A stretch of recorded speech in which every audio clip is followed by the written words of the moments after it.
ఈరోజు ఇక్కడ ఈ కార్యక్రమం చేపట్టడం అనేది ఒక మంచి పరిణామంగా మేము భావిస్తున్నాం.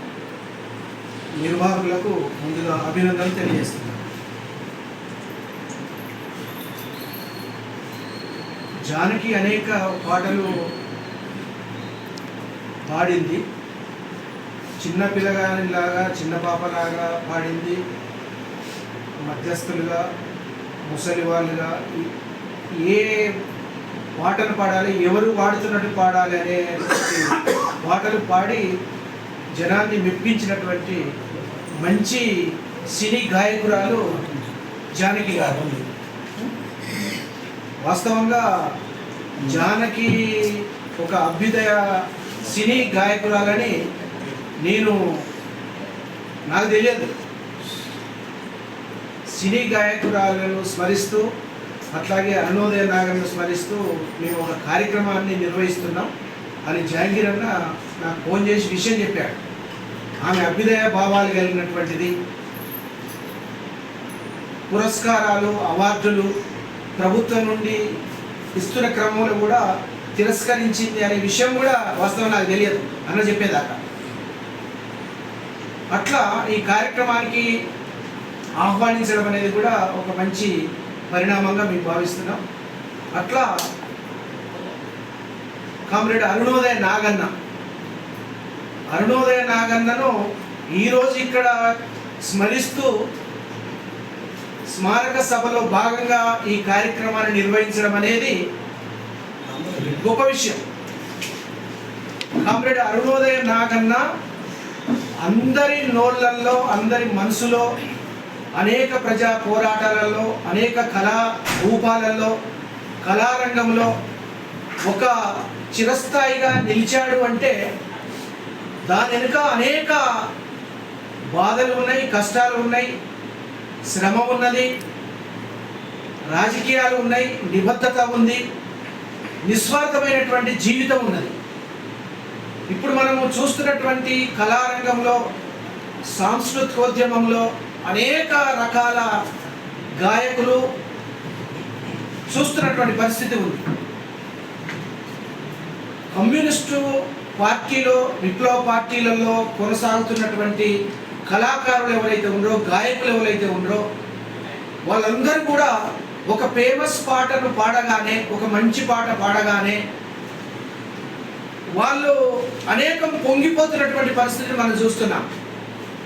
ఒకటి రెండు పాటలు ఫేమస్ కాగానే, జనంలోకి పోగానే ఆహా నా అంత గాయకుడు ఇక ఎవరు లేరు అని వాళ్ళంతా వాళ్ళే ఊహించుకుంటూ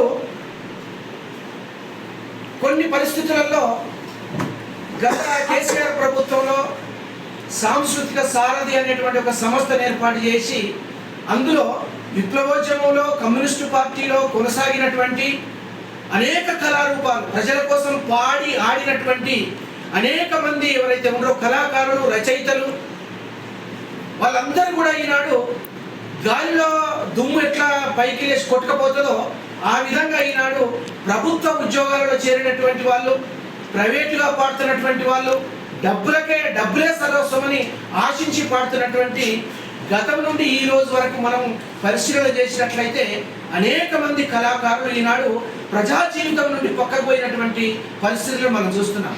కానీ నాగన్న ప్రాథమిక విద్యను కూడా ఆయన చదవలే. కేవలం 2 తరగతులు, అది కూడా రాత్రి పాఠశాలలో నేర్చుకున్నటువంటి చదువు 2వ తరగతి మాత్రమే. ఆ 2వ తరగతి చదువుతూనే తను పొద్దాక జీతగాడిగా, కూలిగా, కష్టజీవిగా, నాట్లేసేవాడిగా, కళ్ళు గీసేవాడిగా మొత్తం తన చెమటను పండిస్తూ కష్టపడుతూ ఉన్నటువంటి పరిస్థితులలో తన జీవితం ఏదైతే ఉందో, కష్టాలతో కూడుకున్నటువంటి జీవితాన్ని గడుపుతూనే రాత్రి పాఠశాలలో 2వ తరగతి చదువుకున్నటువంటి నాగన్న ప్రపంచాన్ని మొత్తం అధ్యయనం చేశాడు, సమాజాన్ని అధ్యయనం చేశాడు.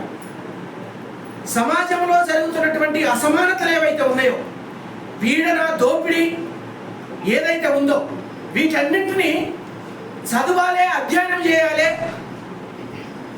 దీన్ని సంస్కరించినప్పుడు మాత్రమే క్షేత్రస్థాయిలో ప్రజలు పడుతున్నటువంటి బాధలు కష్టాలు ఏవైతే ఉన్నాయో వాటి నుండి తను స్ఫూర్తిని పొందాడు. జానపద పాట ఎక్కడ పాడుతున్నారో, కోలాటం ఎక్కడ వేస్తున్నారో, భజన కీర్తనలు ఎక్కడ చేస్తున్నారో, భాగవతాలు ఎక్కడ ఆడుతున్నారో, బతుకమ్మ పాటలు ఎక్కడ పాడుతున్నారో ఆయన అక్కడికి వాలేదు. ఏ పాట అతను వదిలిపెట్టలే. ఆ పాటల నుండి ఆయన ఆకర్షితుడయ్యాడు. నేను కూడా పాట పాడాలి. దానికంటే స్ఫూర్తి ఆయన వాళ్ళ నాన్న జానపద కళాకారుడు. తన గ్రామంలో, అది ఖమ్మం జిల్లా తిరుమలాయపాలెం మండలం రాజారం గ్రామంలో పుట్టి పెరిగినటువంటి కామ్రేడ్ నాగన్న కష్టాల నుండి పైకొచ్చాడు. కష్టపడుతున్నటువంటి ఆ నాగన్న జానపద కీర్తనల నుండి, జానపదాల నుండి, అనేక పాటల నుండి స్ఫూర్తి పొందినటువంటి నాగన్న పాటలు పాడడం అనేది నేర్చుకున్నాడు. ఆ పాటల నుండి సమాజ క్షేమాన్ని కోరాడు అనేది మనం అర్థం చేసుకోవాలి. అందుకే నాగన్న పాడినటువంటి ప్రతి పాట ఏదైతే ఉందో, ప్రతి మాట ఏదైతే ఉందో, ప్రతి ఆట ఏదైతే ఉందో, సమాజం మారాలి. ఈ సమాజం ఒడుగు దిడుగులతోటి, అసమానతలతోటి కొనసాగుతున్నటువంటిది. పిడికడి మందిగా ఉన్నటువంటి పాలక వర్గాలు కావచ్చు, పెట్టుబడిదారులు కావచ్చు, సామ్రాజ్యవాదులకు సంబంధించిన ఏజెంట్లు కావచ్చు, పిడికడి మందిగా ఉన్నటువంటి మనుషులు ఎవరైతే ఉన్నారో 80% పైగా ఉన్నటువంటి పీడిత, తాడిత, బడుగు, బలహీన వర్గాలు, దళిత వర్గాలు ఆర్థికంగా, రాజకీయంగా, సాంస్కృతికంగా, సాంఘికంగా వెనుకబడ్డటువంటి జాతిని ఒక్కటి చేయడం కోసము తను గానాన్ని ఎత్తిపట్టాడు అనేది మనం అర్థం చేసుకోవాలి. అందుకే ఆయన పాడినటువంటి ప్రతి పాట ఉత్తేజాన్ని ఇచ్చింది, ప్రజలను మేల్కొల్పింది, ప్రజలను చైతన్యవంతం చేసింది.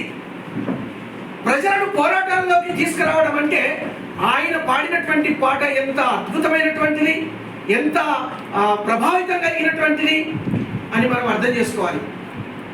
అందుకే కామ్రేడ్ నాగన్న 2వ తరగతి చదివినప్పటికీ పాడుతున్నటువంటి పాటలు ఏవైతే ఉన్నాయో, ఏత్వాలు, దీర్ఘాలు, ఒత్తు పదాలు, మామూలు పదాలు, ఏడ ఎత్తాలి, ఏడ పాడాలి, ఏడ దించాలి, ఏ పదాన్ని ఒత్తి పాడాలి అని ఏ చదువు రానటువంటి కామ్రేడ్ నాగన్న చాలా మెలకువలతోటి ఆయన పాడినటువంటి పాటలు అనేకం ఉన్నాయి. 1975 నవంబర్ 5 నాడు నీలం రామచంద్రయ్య ఎమ్మెల్సీ, ఆయన ఒక టీచర్, ఎమ్మెల్సీగా గెలిచాడు. నీలం రామచంద్రయ్యతో పాటు జంపాల చంద్రశేఖర ప్రసాద్ పీడిఎస్యు విద్యార్థి నాయకుడు, వాళ్ళిద్దరిని ఆనాడు ఇందిరా ఎమర్జెన్సీ కాలంలో జలగం వెంగళరావు ముఖ్యమంత్రిగా ఉన్న కాలంలో ఎన్కౌంటర్ చేశారు. ఆయన మీద రాసినటువంటి ఉయ్యాలో జంపాల పాట కామ్రేడ్ కాశీపతి రాశాడు. ఉయ్యాలలుగింది శిశువు, విప్లవ సయ్యాటలాడింది శిశువు, ఉయ్యాలో జంపాల ఈదో పిడికూల దొయాల, ఈదో పిడికూల దొయాల, ఉయ్యాలో జంపాల ఈదో పిడికూల దొయాల, ఈదో పిడికూల దొయాల, నిదురపోవ కాదురా ఈ గీతిక పాడేది, నిదురపోవ కాదురా ఈ గీతిక నువ్వేది, చెదరని నువ్వే ఆశమాల రేపేది, నీ దీక్షను నిదురపుస్తే మాకు ఇంక రేపేది, ఉయ్యాలో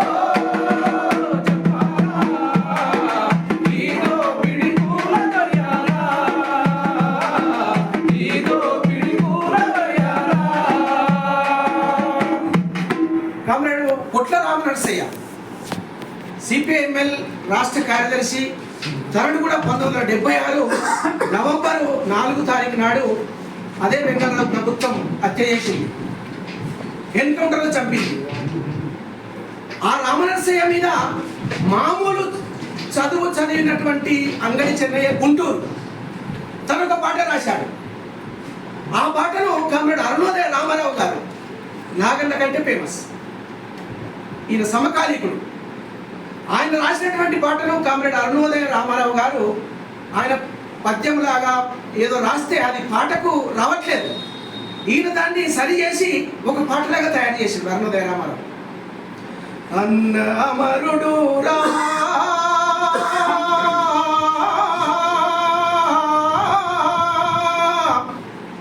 మన రామ నరసయ్య పీడిత ప్రజల ఆశా జ్యోతి, అన్న అమరుడు రా మన రామ నరసయ్య పీడిత ప్రజల ఆశా జ్యోతి, అన్న అమరుడు రా. ఇట్లా అనేక పాటలు కామ్రేడు నాగన్న గొంతు నుండి జాలువారాయి. కామ్రేడు లింగన్న ఇల్లెందు ఏరియాలో ఆదివాసీ నాయకుడు, గిరిజన నాయకుడు, సిపిఎంఎల్ న్యూ డెమోక్రసీ రాష్ట్ర కమిటీ సభ్యుడు, ధరనాయకుడు. ఆ కామ్రేడ్ను కేసీఆర్ ప్రభుత్వం క్రూరంగా కాల్చి చంపింది 2019 జూలై 30 నాడు, మొన్నటికి 7 సంవత్సరాలు. కామ్రేడు లింగన్న మీద యోచన అని నరసంపేట మంచి రచయిత. ఆ లింగన్న చేసినటువంటి పోరాటాలు, త్యాగాలు మొత్తం ఆ పాటలో ఆయన రాసేశాడు. ఎక్కడి చికాగో నగరం, ఎక్కడి గుండాల రోళ్ళగడ్డ, ఆ పాట అద్భుతంగా పాడాడు నాగన్న. చికాగో నగరాన చిందిన రక్తంలో, చికాగో నగరంలో చిందిన రక్తంలో తడిసిన ఎర్రగుడ్డ, ఎట్లా చేరిందో రోళ్ళగడ్డ, చిమరము భీమై కోయొల్ల గూడెంలో పుట్టిండే కోరు బిడ్డ, లింగన్న ఎత్తిండే ఎర్ర జెండా, అదరలే బెదరలే చిరునవ్వు చెదరలే, అదరలే బెదరలే చిరునవ్వు చెదరలే, ఎత్తిన జెండను దించకుండా కూటాలతో వల్లు తొట్లు పడ్డా, చికాగో నగరాన, చికాగో నగరాన చిందిన రక్తంలో తడిసిన ఎర్రగుడ్డ, ఎట్లా చేరిందో రోళ్ళగడ్డ, కొమరము భీమై కోయొల్ల గుడిసెల్లో పుట్టిన కోరు బిడ్డ, లింగన్న ఎత్తిన ఎర్ర జెండా, అన్న ఎత్తిన ఎర్ర జెండా. నాగన్న నవరసాలు పండించాడు. తను వాయిద్యకారుడు కాదు, విద్వాంసుడు కాదు, సంగీతాన్ని నేర్చుకున్నటువంటి వాడు కాదు, ఏ గురువు దగ్గరికో టీచర్ దగ్గరికో పోయి నేర్చుకున్నటువంటి వాడు కాదు. తన ఆలోచన విధానం ఏదైతుందో క్రమేపిన చైతన్యం అవుతుంది.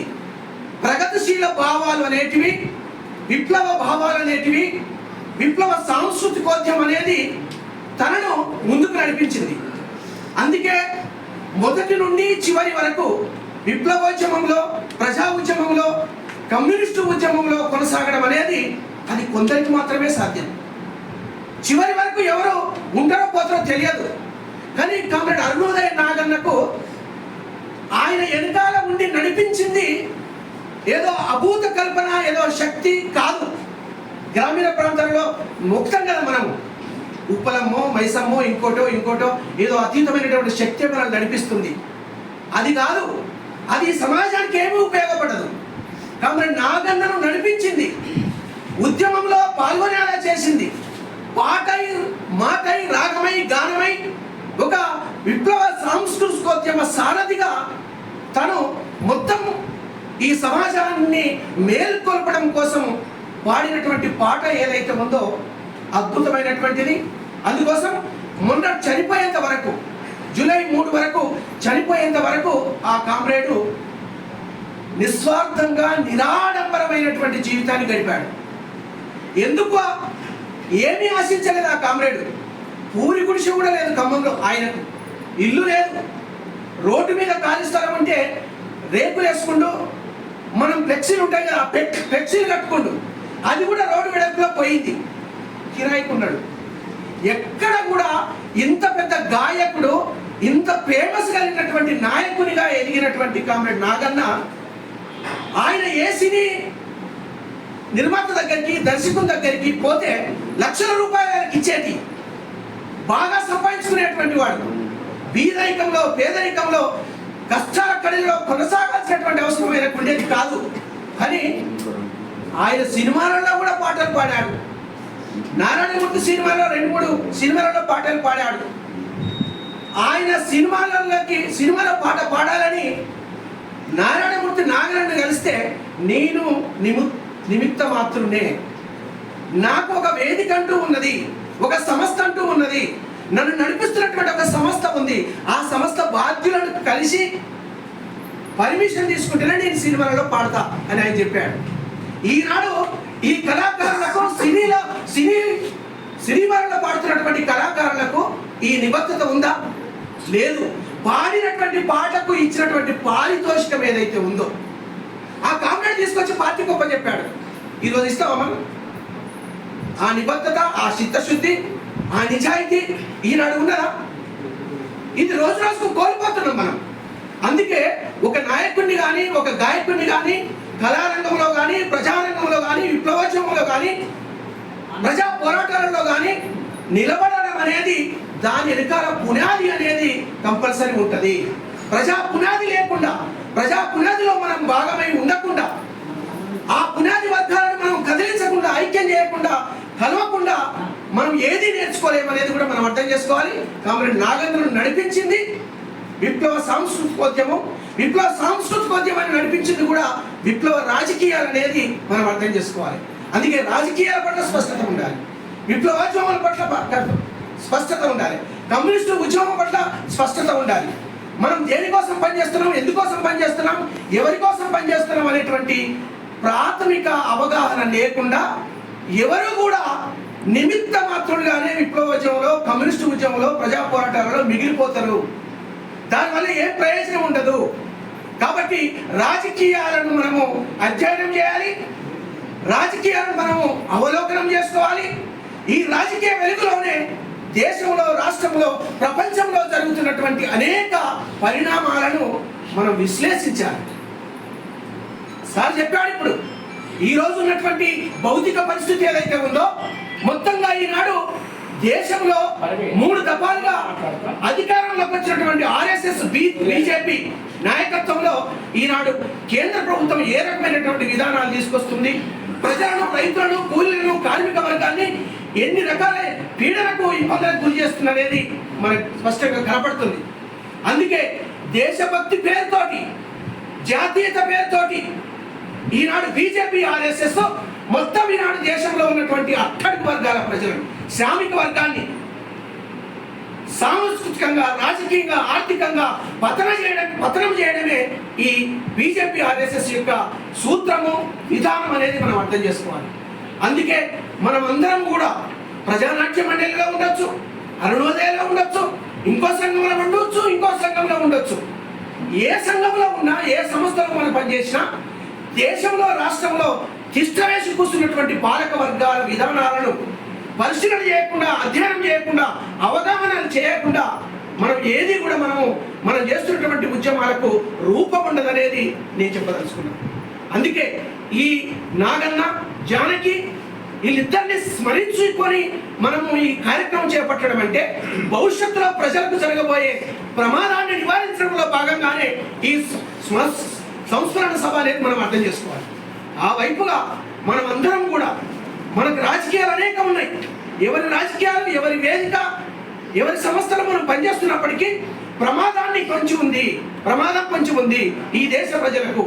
ఆ ప్రమాదం నుండి ప్రజలను గట్టెక్కించడం కోసం మనం అందరం యూనిటీ కావాల్సినటువంటి అవసరం ఉంది, ఐక్యం కావాల్సిన అవసరం ఉంది. ఏ మేరకు ఐక్యమవుతాం, ఏ మేరకు ప్రజా సమస్యల మీద కలిసి పనిచేస్తామో దాన్ని మనం సద్వినియోగం చేసుకోవాలి, 100% ఉపయోగించుకోవాలి.